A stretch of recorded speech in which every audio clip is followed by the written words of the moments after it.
พี่การตองเป็นคนอยู่ไสคะนี่เป็นคนอุบลราชธานีค่ะหนูก็อุบลโอ้ยอำเภอใดคะวารินอ้าว พี่การตองล่ะคะอยู่บุญทลีค่ะ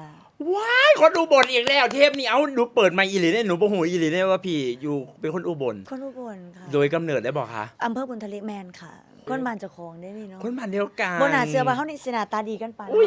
ค่ะจูงมือกันงามแล้วเฮาได้มีโอกาสกลับอุบลบ้างบ่คะกับอุบลบ่คะอันดับแรกก็กินก๋วยจั๊บ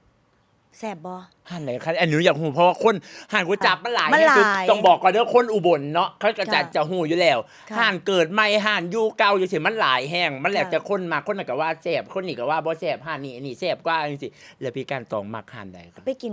899ค่ะอ๋อ899แม่นแต่ว่าบางเทื่อก็ไปตามร้านอื่นนำบางเทื่อจำชื่อร้านเขาบ่ได้แต่เราบ่ได้แต่ว่าห้านประจำเฮาก็จะเป็นห้านนี้ แม่นๆค่ะ อืมเลิศเนาะ ก็ แล้วมีหยังอีกวะคะห้าน ก็สิไป มัก กิน ไป ก๋วยจั๊บ ซะอีก แล้วก็สิไปแบบทงหน้าล่ะค่ะอันนี้คือค เนาะ วาม มัน สุข มันหิ้วใจเนาะพี่การ แม่ ตองเนาะเวลาแบบโดนๆเทื่อกลับบ้านเนาะจังซี่ แม่ นู้นก็รู้สึก มันเหมือนเฮาไปเติมพลังอะ แม่นค่ะ